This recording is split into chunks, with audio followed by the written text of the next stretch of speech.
सोचिए कल सुबह आप ग्रोसरी स्टोर जाते हैं, दूध का पैकेट नहीं, कुकिंग ऑयल नहीं और बिस्किट्स के पैकेट भी खत्म।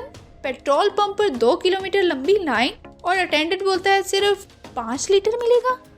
आपका नया आईफोन या सैमसंग गैलेक्सी जिसे आपने अमेजोन से ऑर्डर किया है और उसका स्टेटस आ रहा है कि 4 महीने लेट डिलीवरी। ये कोई हॉलीवुड डिजास्टर मूवी का ड्रामेटिक सीन नहीं है, ये एक सिंगल 50 माइल नैरो वाटरवे का कंप्लीटली बंद होने का असली नतीजा है। आज दुनिया का 6% से ज्यादा ट्रेड सिर्फ पनामा कनाल से गुजरता है। हर साल 14,000 कमर्शियल शिप्स, अप्रोक्सीमेटली $4 बिलियन का रेवेन्यू और $1 ट्रिलियन का कार्गो यहाँ से मूव करता है। ईस्ट कोस्ट यूएस से एशिया तक का जो सफर पहले 20 दिन का था, पनामा कनाल ने उसे सिर्फ 8 से 10 घंटे में समेट दिया। लेकिन 2023 से 2024 तक के हिस्टोरिक ड्रॉट ने इस आर्टरी को चौक कर दिया है। गटून लेक का पानी रिकॉर्ड लो पर पहुंच गया है। डेली शिप ट्रैफिक उस वक्त नॉर्मल 40 से गिरकर 24 पर आ गई थी। तब हर 1 घंटे डिले से $1 मिलियन का डायरेक्ट नुकसान हुआ। और इसी क्रिटिकल मोमेंट पर मैक्सिको अपना $1 बिलियन का interoceanic corridor of isthmus of Teotihuacan लेकर मैदान में उतरा।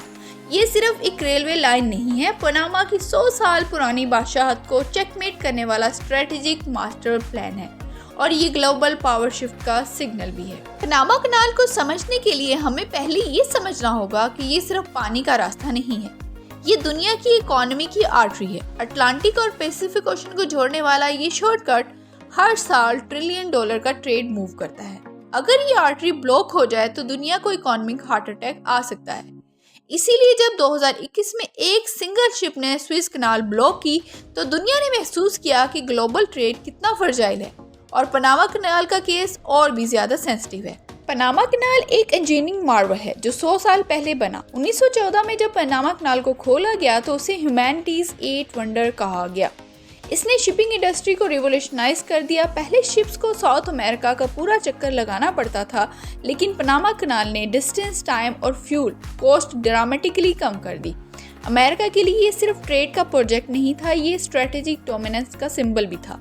जिसके पास कनाल का कंट्रोल था उसके पास ग्लोबल ट्रेड की स्टीयरिंग व्हील थी। लेकिन इसकी जीनियस इंजीनियरिंग ही आज इसकी सबसे बड़ी बोटलनेक बन चुकी है। पनामा कनाल सी लेवल पर नहीं बना, ये 26 मीटर ऊपर एक नेचुरल माउंटेन रिज पर है। लेकिन जो चीज पनामा कनाल को पावरफुल बनाती है आज वही उसकी सबसे बड़ी कमजोरी बन चुकी है। पनामा कनाल फ्रेश वाटर पर ऑपरेट करती है। शिप्स को एलिवेट करने के लिए लॉक्स में 50 मिलियन गैलन फ्रेश वाटर भरा जाता है, जो पूरे मैनहट्टन सिटी के 1 दिन के पानी के बराबर है। प्रॉब्लम यह है कि ये सारा पानी गटून लेक से आता है जो रेनफॉल पर डिपेंडेंट है और क्लाइमेट चेंज के इस दौर में फ्रेश वाटर सबसे बड़ी स्कार्सिटी बन चुका है। क्लाइमेट चेंज ने रेनफॉल 30% तक कम कर दी है, जबकि लेक का लेवल 88 फीट से 72 फीट पर गिरा तो कैनाल अथॉरिटीज ने इमरजेंसी रेशनिंग शुरू कर दी। शिप ड्राफ्ट रिस्ट्रिक्शन 40 फीट से 37 फीट तक गिर गई। इसका मतलब है शिप्स को अपना 20% कार्गो उतार कर गुजरना पड़ा। शिप्स वेट करती हैं, क्यू लगती हैं और हर घंटे डिले कंपनी को $मिलियंस का नुकसान देता है। और ट्रेड को डिले बिल्कुल पसंद नहीं। ग्लोबल सप्लाई चेन 1 सेकंड का भी वेट नहीं करती। इसी प्रेशर के बीच मैक्सिको क्वाइटली गेम में इंटर होता है। मैक्सिको कोई कैनाल बनाने का दावा नहीं करता, वो कहता है अगर पानी प्रॉब्लम है तो पानी हटा देते हैं। मैक्सिको का प्लान सिंपल है लेकिन bold. Interoceanic corridor of isthmus of Teotihuacan Pacific ocean के पोर्ट्स को अटलांटिक ओशन के पोर्ट से रेल हाईवेज के जरिए कनेक्ट करना। कंटेनर्स शिप से उतरते हैं, ट्रेन पर लोड होते हैं और सिर्फ कुछ घंटों में दूसरे समंदर तक पहुंच जाते हैं। इस्थमस ऑफ तेओतिहुआकन मैक्सिको का वो नैरोएस्ट पॉइंट है जहां अटलांटिक और पैसिफिक ओशन के बीच सिर्फ 200 किलोमीटर का डिस्टेंस है। मैक्सिको के president Andres Manuel Lopez Obrador और उनकी सक्सेसर क्लाउडिया ने मिलकर इस प्रोजेक्ट को नेशनल प्रायोरिटी बनाया है।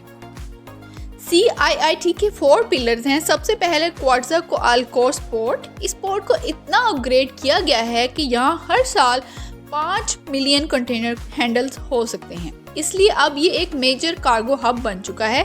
सेकंड सेलिना क्रूज पोर्ट जो कि पैसिफिक पे है, यहाँ पानी को इतना गहरा किया गया है कि दुनिया के लार्जेस्ट कंटेनर शिप सीधा आकर बिना रुकावट डॉक कर सकती हैं और अपना माल उतार सकेंगी।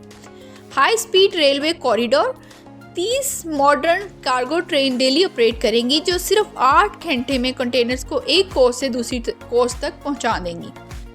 Fourth, the industrial park. ये सबसे अहम है। रेल लाइन के साथ साथ 10 मैसिव इंडस्ट्रियल पार्क बनाए गए हैं।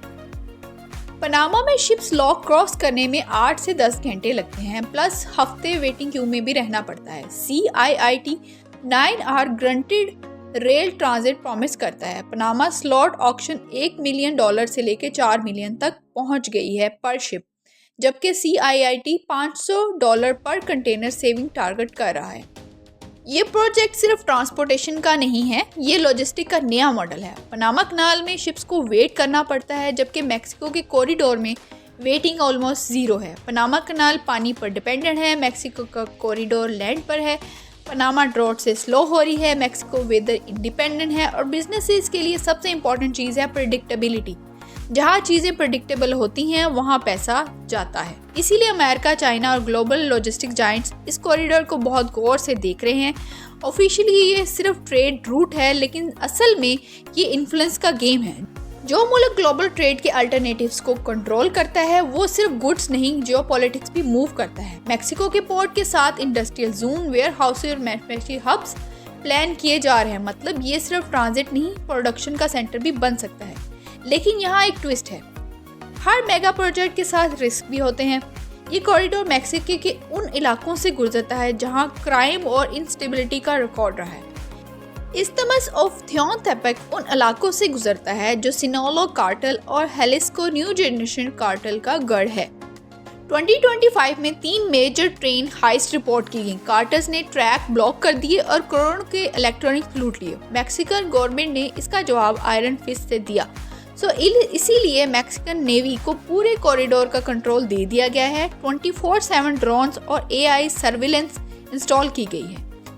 दूसरी तरफ 14 इंडिजिनस कम्युनिटी जंगल जीनोसाइड्स का नारा लगा रही हैं। उनका कहना है कि ये कॉरिडोर उनकी सदियों पुरानी ज़मीन और कल्चर को तबाह कर रहा है।